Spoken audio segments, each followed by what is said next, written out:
Oh.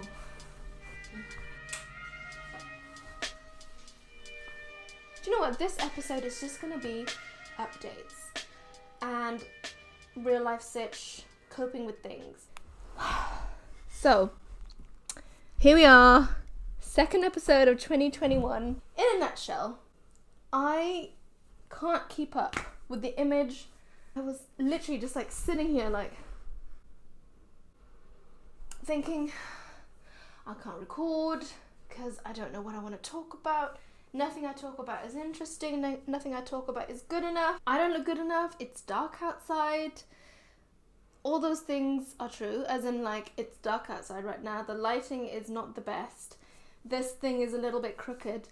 But the point is, I just want to get some work out there. But I know at the same time, like, you need to put up perfect work. But also at the same time, you just need to get into the mode of it and stop criticizing yourself. Which is what I'm doing. I'm just being so critical.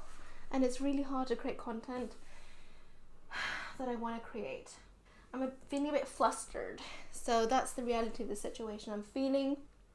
That's what it means to create, isn't it? Like, you're just sometimes stuck in your own head with your own judgments. Like, no one is here telling me you're not interesting, you're not good enough. This is what I told myself. Like, who cares? Just do what you want. Updates. Basically, I'd like to start off with a quote.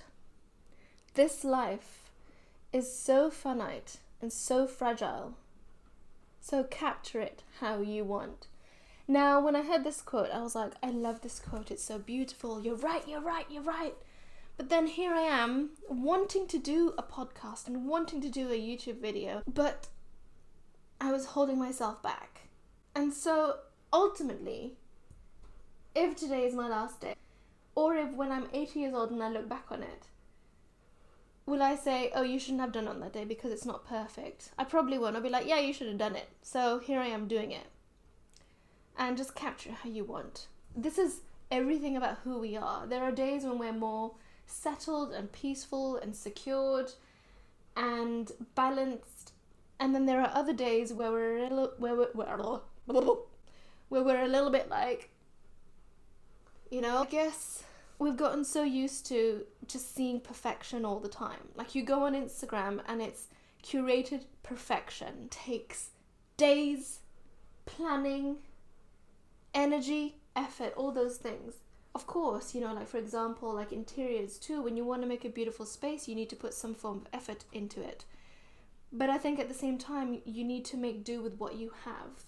But yeah, maybe it would do us some good just to see organic conversations. I have to say, this is one of the best things. One of the best lip balms I've ever had. It's like, it just looks so natural. It's like supple and delicious. And sometimes, like in winter right now, it gets like super tight. And like sometimes there's like cracks here and I feel like the Joker. This is incredible. And it's so cheap. It's like £1. I feel like the previous episode almost felt divine. Like, you know when a musician says it just came to them, it passed through them, and then they just created it. That was the same thing that happened to me. Like 20 things I learned in 2020. It's like I had all these plans of what I like, the different topics I wanted to record, and then suddenly I came up with that and I wrote out the whole thing right there and then. I recorded it. It felt organic. It was real. Looked good. I mean, personally, I thought it looked quite cute, and my editing skills were a touch, a little bit better than it used to be. Because you know, in that book Big Magic, they say that ideas kind of float around the world, and sometimes something will come to you, and if you don't take it and you don't build from it, it will just go on to the next person. And so you'll have like a few different people with the same ideas, but like one person will do something with it. One time I literally dreamed a melody. Like, I heard this melody in my head and it was so beautiful, but I'm not a musician. I don't know how to execute it. I don't remember. I should have like recorded my voice, but at that point I think I had like a Nokia, you know, like one of those black and white ones, and I was like, there's nothing I'm recording on this apart from playing Snake.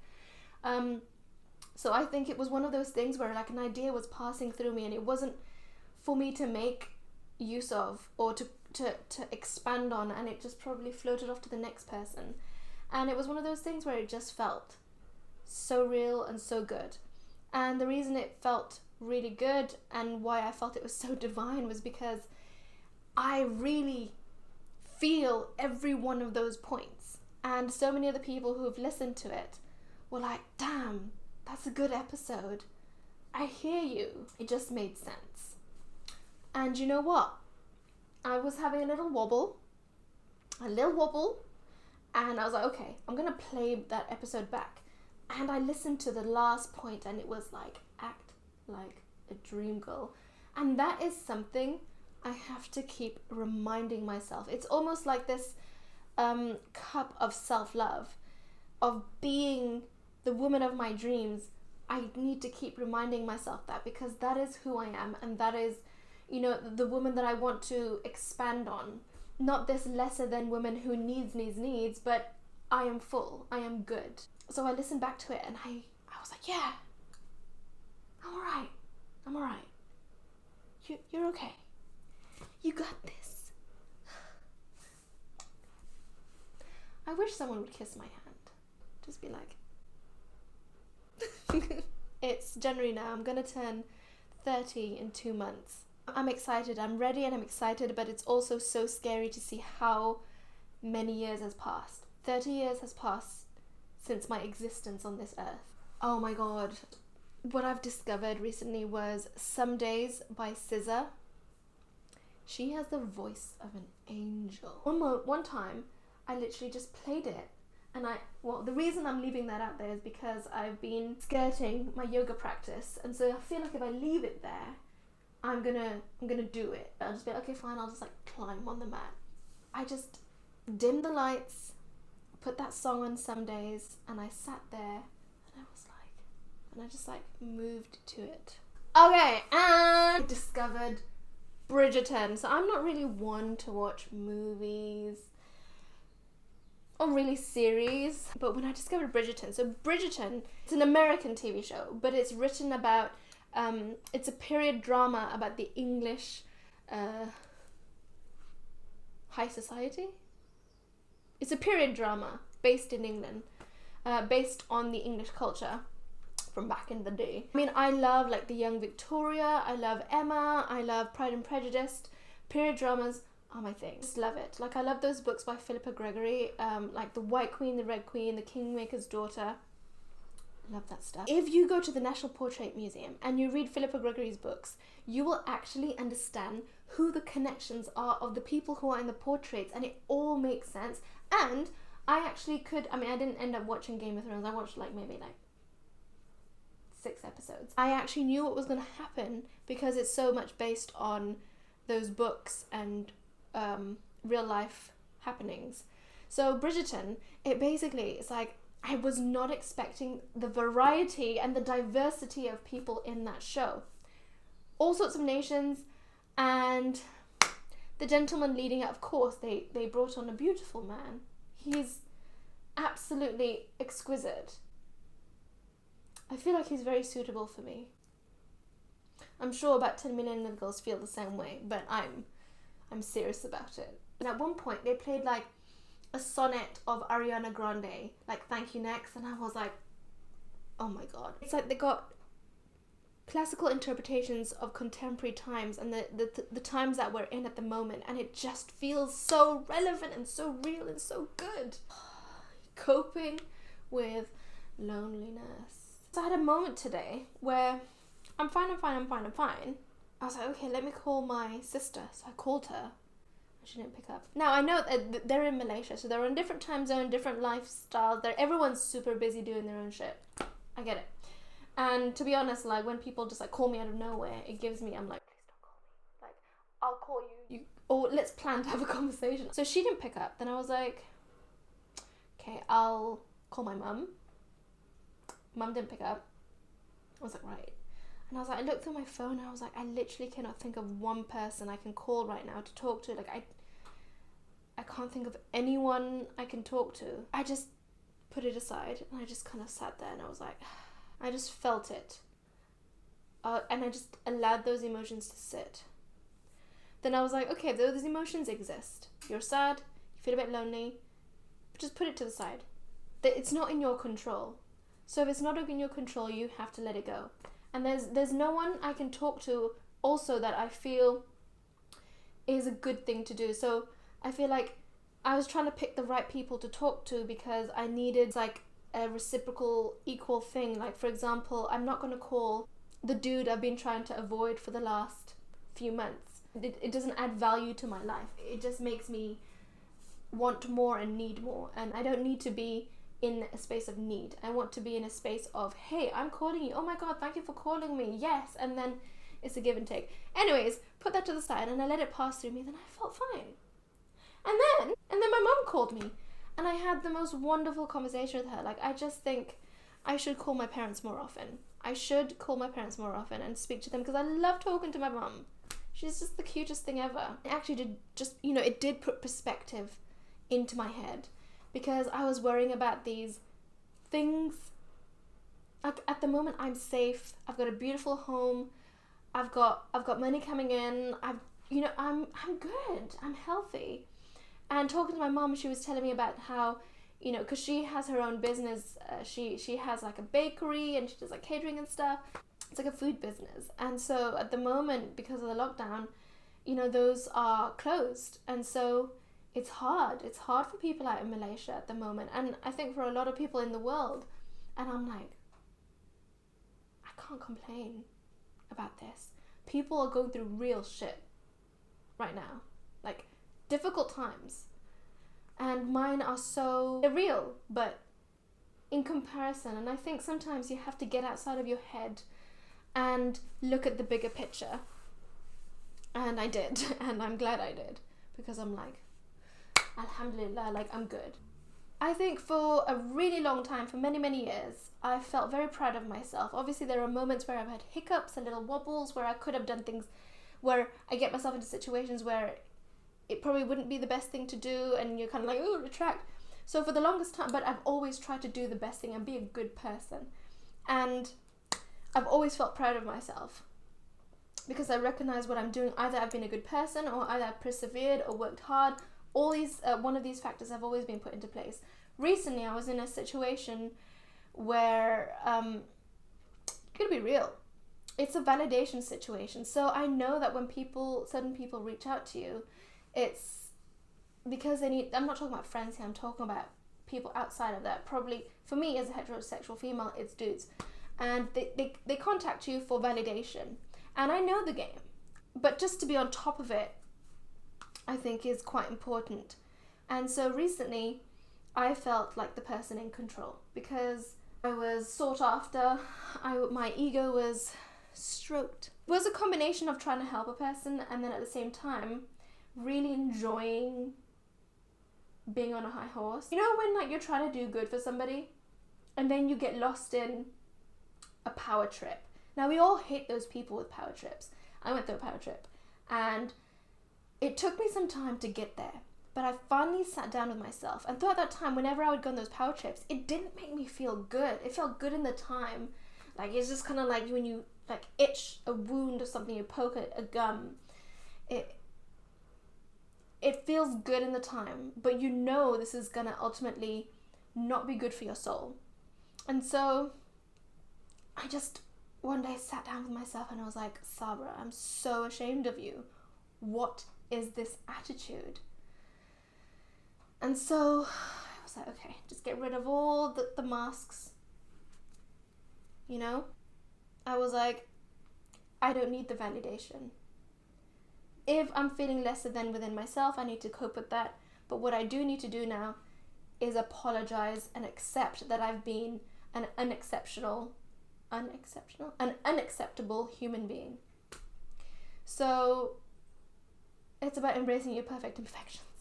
So yeah. So moving forward, I'm just like, okay, good. I'm glad I got that out of the way, and I'm just like, I want to be a good person and I want to continue to do that. And whenever that unacceptable behavior comes out, I can revisit it and be like, it didn't make you feel good, girl. Stop. But yeah, so this is just a quick one. So just to follow up, because at the moment, what day are we on now? Actually don't know what day we're on. The 11th of January. So I think it's a good little middle section of how are you coping with going into January. Like, you know, we're all like 2021 is going quietly. Nobody touch anything. But now we're in it. We're in, you know, the 11th day. How are you coping? On the next episode, well, initially what I did want to do was record something called gratitude and manifestations. So it's going to be 20 things I'm grateful for in 2020. Because when you think about all the things actually you are grateful for and the things that you've achieved, you know, it feels good. And so I want to kind of do that with you. So you grab a pen and paper. I'll get your juices flowing once maybe I tell you mine. And in terms of manifestation, so 2021, what do you want to have? What I found was where I was getting stuck was that I was actually afraid of being honest with myself and what I really wanted. I was being really vague and abstract because I was afraid to say what I wanted. I'm going to have a little pondering about that and write a comprehensive list of what I truly do want and be open about that to myself. Because I can feel it when I'm like holding back. But this is, by the way, Saffron and Surai. It's my sister's company, which she created in lockdown, in Ramadan, in a basement flat, when we were all staying together for the first lockdown. And so she created this in the bedroom. And it's so beautiful. It's like proper, yeah? It's like proper high quality, beautiful artisan fabric, which... because she works as an interior designer, and so they have like X materials, so she created this. I'm an interior designer too, by the way. But she works with a company. Well, so do I. Anyways, so this is the fabrics that they have left. And so she created this beautiful thing. I think this one's name is... I don't remember its name. But if you go on the website, I'll put it in the link below. It's called Saffron and Surai. So saffron, obviously we know what saffron is, like a little herb that they use in the Middle East and the Mediterranean, and Surai is lemongrass in Malay. But yeah, thought I'd mention that. Super beautiful. Also, since I'm talking about one of my sisters, I'll talk about the other one. So my other sister Aisha is a financial advisor, coach. So she used to work in a bank, and she then wanted to create her own little business because she wanted to have something for herself. So she left the company and started building this little thing for herself, and it's taken, you know, many years to get to where she is, but she's always been natural, at an absolute natural at finance. It's like the way that I understand like space and light, she understands finances. Like she's had stocks since she was like at the womb. But yeah, so she recommended this book, which is called The Barefoot Investor. I love what she says here. She's like, she said a lot here. So she's like, follow his steps. I'm not going to read the whole thing. So she says something along the lines of, follow his steps exactly, and you will have financial freedom. That eco-friendly cabin is not going to by itself. And that is the energy that I need for my life moving forward, because I'm a big girl. I'm feeling good and full, and like I can manage myself. And then the next step is being financially abundant. So this book is really exciting, and I'll probably do a review on it once I finish it. But it's actually so funny. It's so funny, and it's so like engaging. Like, you know when you read finance books and you're like, stop. But this one, I'm like, he talks about alpacas, he talks about wildfires in Australia, and we'll see what else he talks about. I'm excited to find out was guanin. I'm glad I did this. That's all I have to say. I'm like, I did it. I'm good. It's not perfect. You know, done is better than perfect. And you want a project, pull the trigger. Pull it, do it, and perfect it as you go. But yeah, thank you so much. Bye. Bloops. Dude.